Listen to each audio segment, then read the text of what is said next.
What's up, y'all? It is Tasha. I am back with another review of Real Housewives of Atlanta. Thank you so much for stopping into my channel. Before you get out of here, do not forget to hit the thumbs up button, comment in the comment section below, and of course, subscribe to the channel. If you keep coming back to watch the videos, you might as well subscribe so you don't miss it, okay? It's free 99. Go ahead. All right. So again, this is season 14, episode 3 of Real Housewives of Atlanta. So the episode opens with Kandi and Todd at home with Ace and Blaze, and then we see Drew rushing her kids out the door to catch the school bus. Girl, I know all about that, okay? And then Sonya showing her kids her Olympic medals. So Kenya shows up to what looks like a little art gallery space, and she's looking at this for Brooklyn's tea party, and I'm just like, I ain't never in my life seen a venue like this for a kid's birthday party. But then again, I don't got friends that's spending $10,000-$15,000 on a kid's birthday party. So I digress. They talk about the lounge area, you know, the tea, the gift bags, the flowers, etc. And of course the budget for the party, which she says will be between 10 to 15K. She says she doesn't know if Mark will help with the party because the custody just got settled. She has full custody and Mark can actually come see Brooklyn at any time, but it just has to be in Atlanta. She says he's already paying child support, and really the only thing that's up for discussion, I guess, is spousal support, which why at that time he had not signed the divorce papers, but we know present day he has signed the divorce papers, so everything is good with their divorce and everything is final. So we then see Sheree at the gym with her trainer, and Marlo is meeting her there. And all I could think about was, child, I got training tomorrow and I ain't looking forward to it. But Marlo comes and she's just like, girl, I'm just here to be cute, not really work out. So she works out probably for all of 11 seconds before she just sits down and she's ready to get into the tea of it all. She asks Sheree what has been going on since they, you know, everybody been talking ish about her party. So Marlo's like, you know, I'm not for everybody. And really, you know, the point of my business is to really get into the costume department. Like I want the Tyler Perry's of it all, reaching out to Lay Archive. She asks Sheree, how is it raising a boy, to get some advice about her nephews. Sheree tells her, you know, from the outside looking in, it looks like you're doing a really good job. And Marlo shares that her and her nephews are going to be taking acting classes because she said, you know, I'm trying to be like Drew and Kandi and Kenya of it all. Okay. So they talk about the assistant again that, you know, Sheree and Drew supposedly share, and her not paying him. And Sheree is kind of upset that Kandi didn't come to her because she's like, Kandi don't like stuff being shared about her now, does she? So why would she appreciate, you know, carrying things on about me? And I knew this was coming. I think I said this in my last video or the very first review, that Sheree was going to be upset that Kandi did not just come to her from the very beginning. So Sheree also tells us that the assistant has told her a lot of stuff about Drew and Ralph as well. So basically she just got the piping hot tea in the bag, waiting to spill it all for the right very moment. So Marlo then works out another 18 seconds. And then they talk about, you know, what Kenya had to say about Marlo's party invite. Because, you know, that whole invite on the laptop, we was like, not so much feeling it. And then now Marlo is telling us, well, Kenya sent the invite for the birthday party via text, so she don't really got time to be talking about my invite. They talk about the white refrigerator and the hotel of it all that Kenya lived in, and y'all, I just can't no more. Like, this mess is so old and I'm tired of them bringing it up, because really, who really cares about her staying in a hotel and it having a white refrigerator? Who cares? She had a roof over her head, food in the refrigerator. Who cares? So next we see Kandi. She's talking to her agent and he tells her that the ticket sales are up for the play. They talk about sending out boxes out to Tony voting members and then influencers. And then she also tells him that she has invited the girls to New York so that they can actually see the play. She also shows us that she has booked another show, and she says she has a goal of being an EGOT. She already has the Grammy, so she just needs the other 3. So that's really why she's kind of taking on more of these acting gigs so she can really work on her craft. Todd comes in and her agent asks, you know, how he feels about her having sexual scenes with the woman. Of course, he's like, we cool with it. You know, it's only the men I have an issue with. But, you know, her having a scene with a woman, have as many as you like, honey. Have as many as you like. So he starts telling us about their sex life as the agent is still on the phone, because he's letting us know that it's only happening like 2 to 3 days a week. Kandi's like, I ain't been on my game, but it is okay. And I'm like, Todd, would you What you expect, sir? Y'all both have busy schedules. Y'all got small kids, like 2 to 3 times a week. You better take that. That's better than nothing. So Todd talks about filming a pilot episode of a show, and he says that he's gotten an offer for it, so they will see what happens. And then they kind of start going back and forth, and basically the discussion boils down to them working together, as they used to do a lot more together from what I'm gathering, and now he sometimes doesn't include her in things, and Kandi thinks that he feels a little bit resentful towards her because, of course, when they are in things together, she thinks that he does not get recognized for his talent, and it just becomes Kandi because, of course, she is the bigger name in their relationship, and she doesn't know if she can fix it. And that honestly has to be a very tough situation, and I don't really know what she can do to fix it besides continuing to put him out there as the forefront and kind of correcting people. But again, because Kandi she has such a household name, especially of course in the Black community, of being with Escape, it's like we're always gonna say Kandi. We know Todd is there, but it's always gonna be Kandi. So next we see that Drew is going to this kid's store with her messy assistant Anthony to get a birthday gift for Brooklyn. She says, that her and Kenya have both agreed that they would just, go at this slowly, but her going to the birthday party is a start to get their relationship back on track. She tells her assistant what Sheree told her at Marlo's event about, knowing a little bit about them, because of course when Drew and Ralph introduced themselves to Sheree at Marlo's event, she was like, I've heard some things, and she was kind of real shady with it because we know the assistant done ran his mouth. But she says, talks about him, not paying him, and he says, well, she didn't pay me, and Georgia Power and stuff, they want their money. And also it seems that, I don't know if he has a friend or acquaintance or somebody was also maybe involved with her whole joggers that was supposed to come out, spring, summer, fall, those joggers that was supposed to come out that time, that she was supposed to pay the friend or whoever this person was $20,000, and she didn't do that, which is supposedly why everything was stalled so much. So I ain't gonna say that Sheree don't pay the people, but there's been a lot of times that things have come up and she ain't paying the people. So after so many times, everybody can't be lying is where I'm gonna leave that at, okay? So we then see Drew, while they're at the store, get a FaceTime call from Sonya. She's just gotten into a car accident with the 18-wheeler truck. She tells her, that Ross is away. So Drew was like, do you need me to come get you? I will come get you. So she does that. She goes to pick her up. And the first thing I'm thinking about is, so Sonya, Drew was the first person to come to your mind. Were you supposed to meet Drew at the store, which is why you called Drew? Because, of course, my first instinct was to call my husband, but she said he was out of town.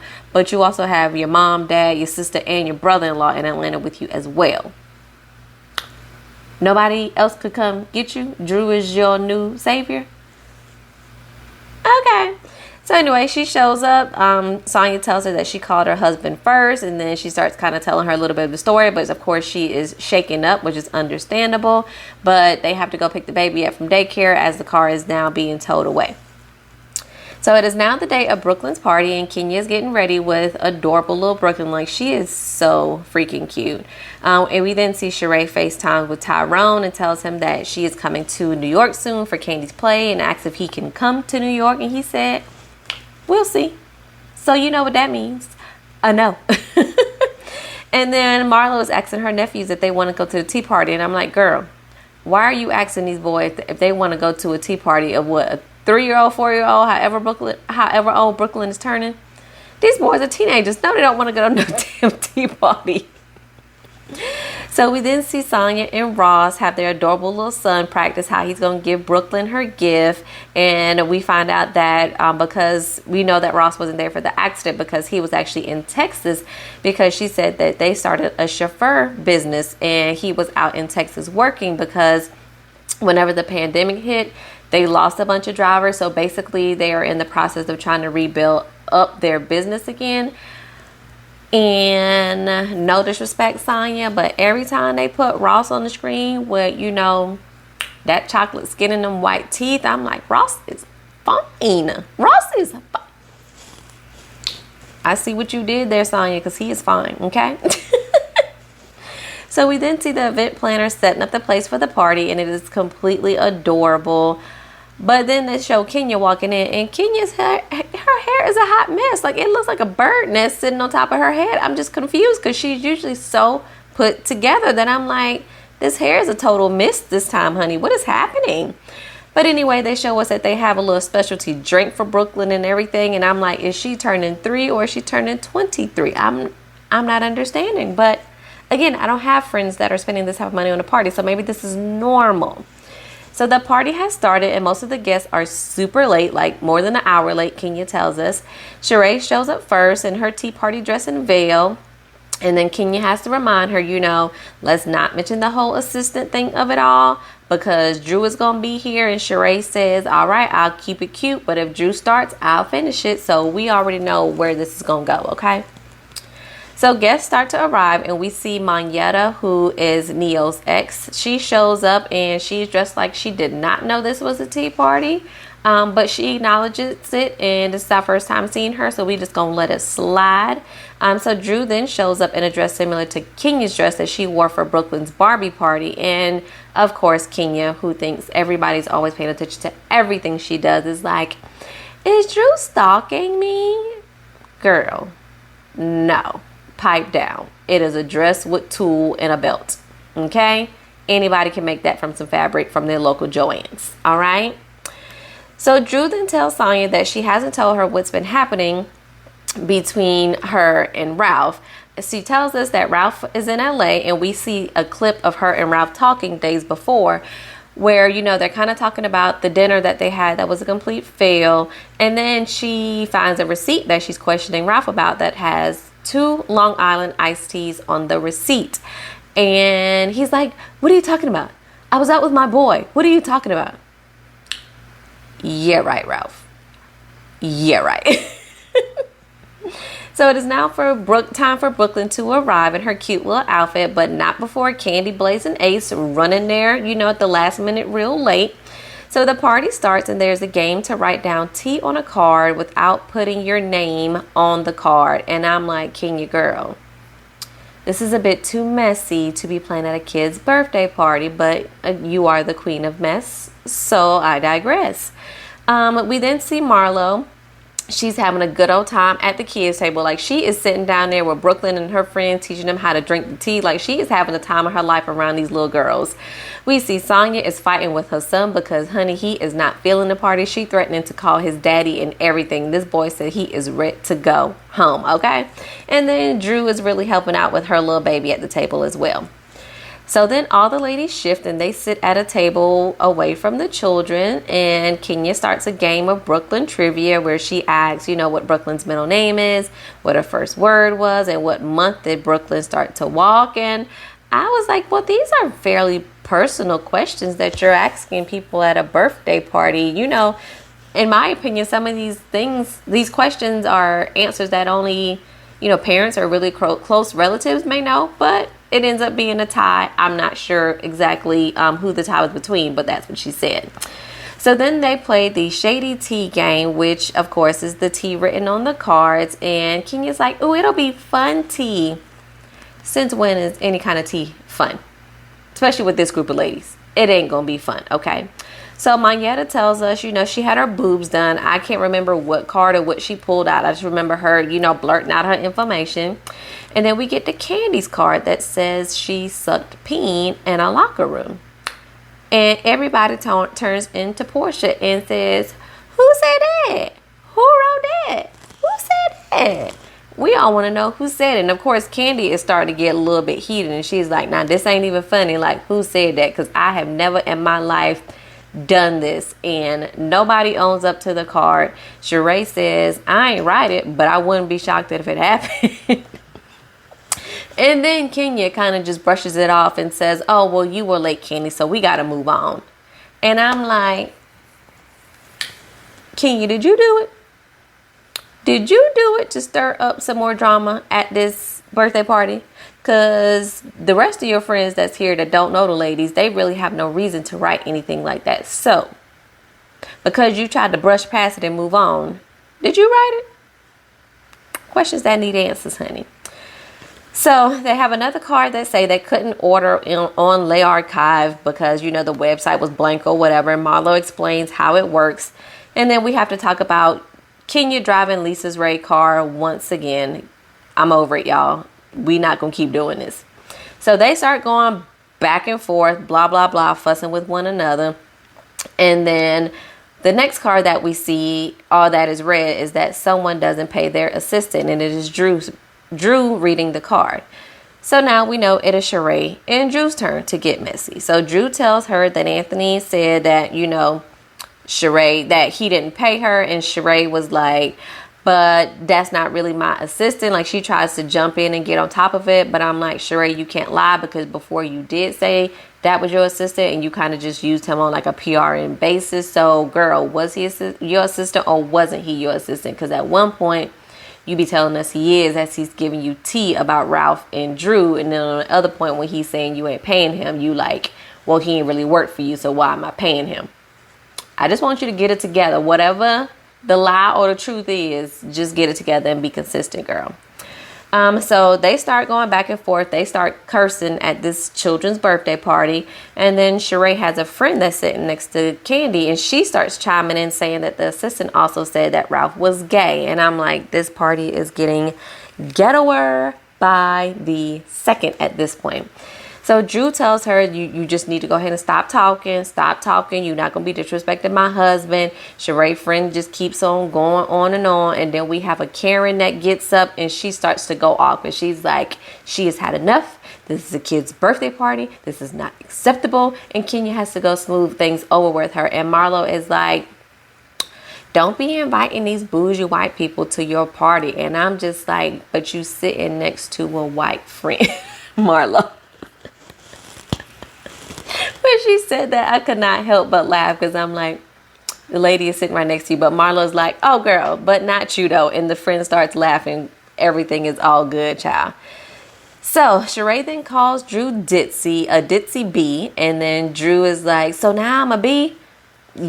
I guess so, child. So Drew is annoyed. Kenya tries to really address the rumor that the assistant was spreading.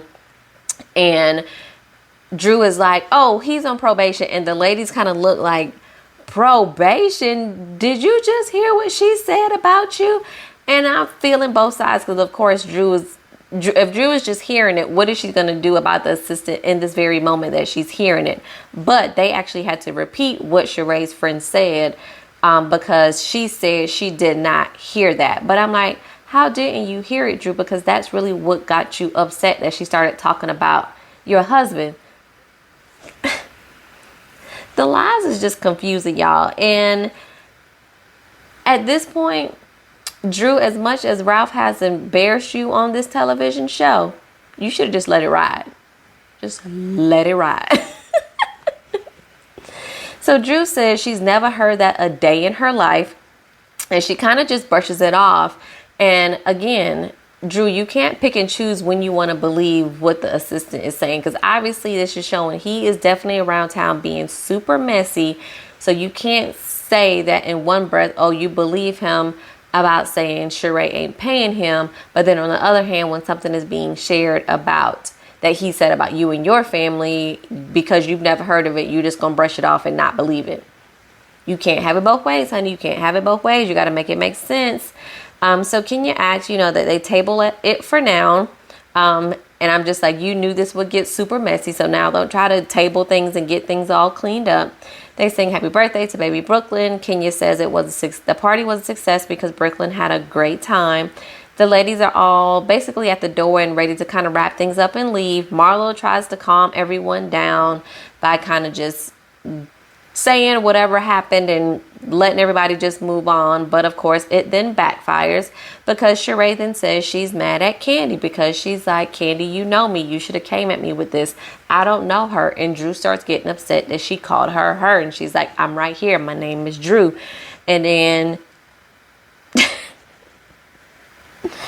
y'all, I just can't, because I just don't understand why we're getting so hyped over this situation. It's looking real petty to me. But I understand you got to make a show. It's the production of it all. But it's making y'all look real foolish. But anyway, Kandi asks if they are ready to go to the play in New York soon, and all the ladies are like, yes, yes. They're starting to gather their kids and stuff. And then Drew, for whatever reason, starts popping off even more, and she's moving closer to Sheree, moving her hands and stuff, getting in Sheree's face. Y'all know Sheree is going to do the same thing back. So I'm just like, Drew, you shouldn't nuck if you're not ready to buck, because I'm sure Sheree would have been 10 toes down and ready to go toe-to-toe with you, ma'am. All that ain't extra, and I'm going to need you to bring it down, because at this point it's looking like you trying real hard for some type of storyline to stay on the show, whether that's a storyline with your crazy husband or that's a storyline with you looking foolish to these ladies. I'm not sure which one it is, or if it is both at this point, but you doing team too much. We are only 3 episodes in, and you doing too much, girl. Okay? Let me know what y'all thought about the episode tonight in the comments below. Thank you so much for stopping by, and I'll catch y'all next week.